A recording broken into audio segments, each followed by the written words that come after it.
কে কে ওখানে? কে দাঁড়িয়ে আছে? সাড়া দিচ্ছ না কেন? গল্প সাদা শাড়ি। আজ থেকে ৩০-৩৫ বছর আগের এক শীতের রাত।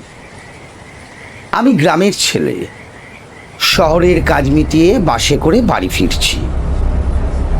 দুর্ভাগ্যবশত হঠাৎ বাস গেল বিগড়ে। যা হবার তাই হলো। ঘন্টা দুয়েক অপেক্ষা করার পর বাস আবার তার গতি ফিরে পেল।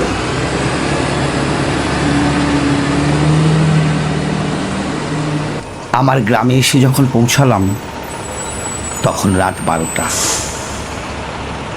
পাকা রাস্তা পিছনে ফেলে আমার ঘরে যাওয়ার সরু অন্ধকার গ্রামীণ পথে পা বাড়ালাম। কনকনে ঠান্ডা, পৌষ মাস, চারিদিক অন্ধকার, কোনো সারা শব্দ নেই, যে যার ঘরে ঘুমাচ্ছে। ওই অন্ধকার গলিতে পা বাড়াতেই মনে পড়ল ছোটবেলার বড়দের মুখে শোনা ভূতের গল্প। মুখ থেকে বেরিয়ে এলো রাম রাম রাম। ওটাই শেষ শব্দ।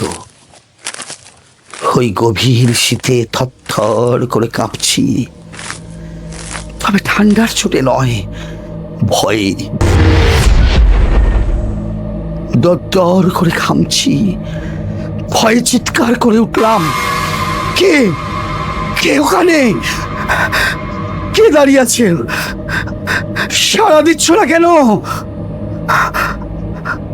কোনো সাড়া নেই, চুপ করে দাঁড়িয়ে আছে। ভয়ে এগোতেও পাচ্ছি না, পিছোতেও পাচ্ছি না। গলির পাশে থাকা ডোবার ধারে বাঁশবাগানের ঝাড়ে সাদা শাড়ি পরে কে যেন দাঁড়িয়ে আছে।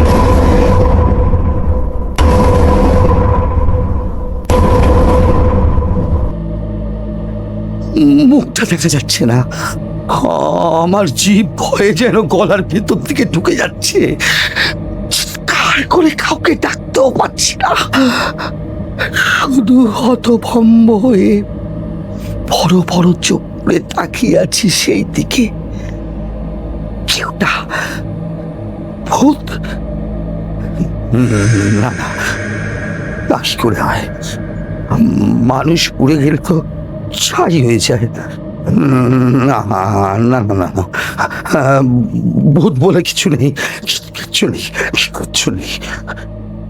তারপর সাহস করে একটু একটু করে এগোতে লাগলাম, পা টিপে টিপে।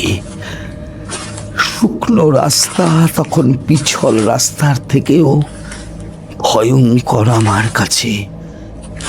চোখের পাতা পড়ছে না, কাঁপছি আর ঘামছি, আর একটু একটু করে এগিয়ে চলছি। রাম রাম রাম রাম রাম রাম।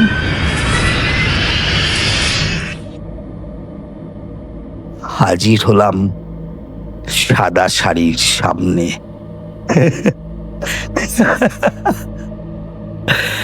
কি বোকা, কি ভীতু আমি! ভাবতেও লজ্জা পাচ্ছে তখন। শুনলে তোমরাও হাসবে, বলবে এত ভীতু আপনি। আরে ভাই, ওই গলির পাশে থাকা একটা ঘরের আলো জানালার ফাঁক দিয়ে এসে পড়েছে বাঁশবাগানে। ওই বাড়ির বাচ্চাটা খিদের চোটে কাঁদছিল, তার মা দুধ গরম করছিল স্টোভ জেলে, তাই জানালাটা একটু খুলে রেখেছিল। আর সেই আলো সাদা শাড়ি পরা ভূত হয়ে আর কাউকে পাইনি, আমার চোখেই ধরা দিয়েছে। না না না না, ভূত বলে কিচ্ছু নেই, আর কখনো বিশ্বাস করব না। যত সব আজগুবি গল্প। প্লিজ প্লিজ, আপনারা আমায় ভীতু ভাববেন না কিন্তু।